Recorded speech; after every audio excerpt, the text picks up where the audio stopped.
Hai Sobat Atax, kembali lagi di materi atau topik tentang PMK 66 tentang pajak natura. Di part 1 kemarin kita sudah belajar nih apa itu natura, latar belakangnya kenapa kok natura itu sekarang jadi dipajekin. Nah sekarang kita akan lanjutkan di part 2 ini. Kita akan lihat nih sebenarnya natura itu banyak nggak sih yang melakukan yang namanya koreksi positif.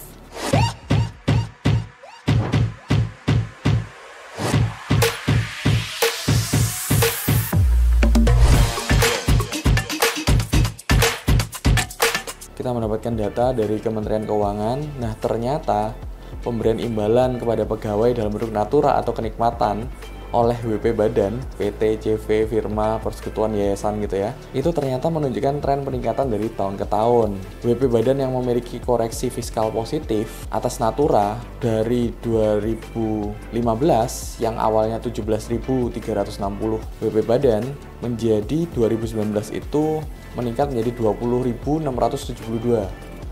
Nah, ini juga banyak banget kan. Ternyata ada 20 ribuan WP Badan di seluruh Indonesia yang ternyata juga memiliki tax planning yang sama dengan kita. Dan ternyata nilai koreksi positifnya yang diajukan oleh WP Badan atas natura tersebut mulai dari 2015 itu sekitar 25 triliunan meningkat menjadi 34 triliun lebih. Hampir mencapai 35 triliun dalam jangka waktu 5 tahun.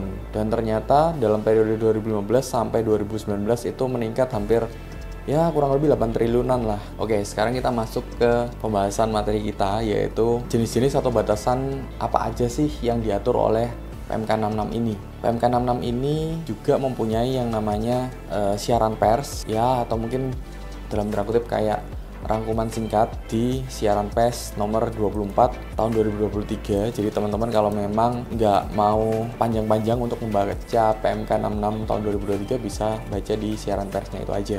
Oke, sekarang kita ngomong pengecualiannya ya. Jadi yang saya sebutkan nanti ini sebenarnya adalah pengecualian item-item atau jenis-jenis batasan-batasan yang tidak terkena PP 21 maupun PP 23. Jadi ini pengecualiannya ya.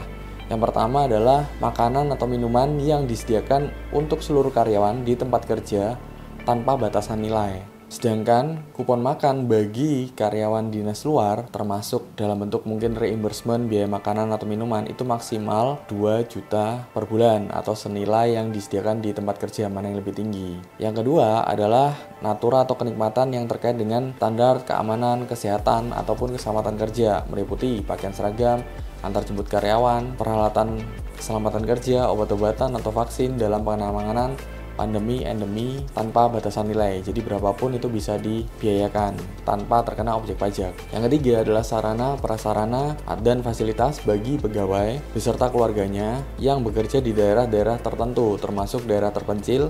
Itu akan meliputi sarana, prasarana, maupun juga fasilitas perumahan, pelayanan kesehatan, pendidikan, pengangkutan, dan olahraga. Itu juga tanpa batasan nilai. Berapapun boleh dibiayakan. Nah, yang keempat, bingkisan hari raya keagamaan meliputi hari raya Idul Fitri, Natal, Nyepi, Waisak, dan Tahun Baru Imlek itu juga tanpa batasan nilai. Sedangkan bingkisan selain hari raya keagamaan itu maksimal 3 juta rupiah per tahun per orang. Nah, jadi sekarang udah nggak ragu-ragu lagi nih gitu. Kenapa? Karena banyak banget yang dulu kita temui, yaitu perusahaan-perusahaan mempunyai biaya yang namanya biaya parsel. Ternyata biaya parsel ini dikoreksi fiskal sama petugas pajak, dicoret sama si pemeriksa pajak. Nah, sekarang sudah tidak ada lagi yang akan seperti itu. Kenapa? Karena sudah jelas dasar hukumnya. Yang kelima, peralatan dan fasilitas kerja seperti laptop, komputer, ponsel, pulsa, dan internet itu tanpa batasan nilai. Yang keenam, itu fasilitas pelayanan kesehatan dan pengobatan dalam penanganan kecelakaan kerja, penyakit akibat kerja, kedaruratan, pengobatan, dan lanjutannya itu juga tanpa batasan nilai. Lalu yang ketujuh, fasilitas olahraga selain golf, pacuan kuda, powerboating, terbang layang maupun otomotif itu maksimal 1,5 juta rupiah per tahun dan per orang. Lalu yang kedelapan, fasilitas tempat tinggal komunal atau asrama dan sebagainya itu tanpa batasan nilai.